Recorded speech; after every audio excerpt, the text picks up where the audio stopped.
இந்த கிராமத்துல ஒரு ஸ்கூல் ஒண்ணு இருக்கு. அந்த ஸ்கூல்ல இருந்து தான் இந்த கதை ஸ்டார்ட் ஆகுது. அங்க படிக்கிற எல்லா மாணவர்களுமே டெய்லி அவங்க வாட்டுக்கு வந்து ஸ்கூல்ல நல்லா படிச்சுட்டு தான் போயிட்டு இருப்பாங்க. ஆனா அதே ஸ்கூல்ல நைட்டு 12 மணி ஆன உடனே வினோதமான ஒரு சத்தம் கேட்கும். ஆனா அந்த சத்தம் கேட்கிற இடத்துல செக்யூரிட்டியோ இல்ல டீச்சர்ஸோ இல்ல எந்த ஒரு ஸ்டூடெண்ட்டுமே இருக்க மாட்டாங்க. ஆனாலுமே அந்த சத்தம் டெய்லி 12 மணிக்கு கரெக்டா கேட்டுக்கிட்டே இருக்கும். அந்த ஸ்கூல்ல யாருமே யூஸ் பண்ணாத ரொம்ப வருஷமா இருக்கிற ஒரு லைப்ரரி ஒண்ணு இருக்கு. அந்த லைப்ரரி பக்கத்துல யாருமே போக மாட்டாங்க. அந்த ஸ்கூல்ல ராமுன்னு ஒரு புது பையன் சேர்றான். ஒரு நாள் அந்த மிஸ் எல்லாருக்கிட்டையும் அட்டெண்டன்ஸ் எடுத்துட்டு இருக்காங்க. ஆனா அவங்க ரோல் நம்பர் 13ன்ற வார்த்தையை மட்டும் அவங்க சொல்லவே இல்லை.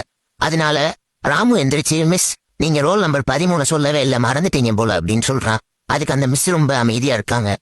கொஞ்ச நேரம் கழிச்சு, நீ ஸ்கூலுக்கு படிக்க வரையா இல்ல வெட்டி கேள்வி கேட்க வரையா, ஒழுங்கு மரியாதையா உட்காருன்னு சொல்லி அவனை திட்டி விட்டுறாங்க. ஸ்கூல் முடிஞ்ச உடனே அவனும் வீட்டுக்கு போறான். ஆனா வீட்டுக்கு போகும்போதுல எதுக்காக மிஸ் ரோல் நம்பர் 13ன்றத சொன்னா இவ்வளவு கோவப்படுறாங்க அப்படின்னு சொல்லிட்டு அவனுக்கு மண்டக்குள்ள ஓடிக்கிட்டே இருக்கு. இதுக்கு பதில் தெரியணும்னு நினைச்ச அவன் நைட் ஆன உடனே யாருமே இல்லாதப்போ ஸ்கூலுக்கு தனியா போறான்.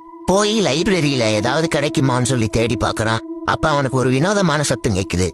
ராமுவும் பின்னாடி திரும்பி பாக்குறான். அங்க ஒரு பிளாக் போர்டு இருக்கு. அதுல தானாவே ரோல் நம்பர் 13 அட்ஜோன் மிஸ்ன்னு சொல்லி வருது.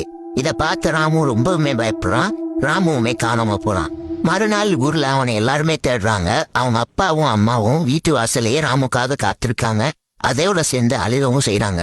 ஆனா ராமுவோட அக்கா இன்னும் ராமு உயிரோட தான் இருப்பான்னு சொல்லி ரொம்பவுமே நம்பிக்கிட்டு இருந்தாங்க. இதுக்கப்புறம் என்னாச்சுன்னு பாக்குறதுக்காக மறக்காம என்ன ஃபாலோ பண்ணிக்கோங்க. பார்ட் 2 வீடியோல அடுத்து என்ன நடந்துச்சுன்னு பார்க்கலாம்.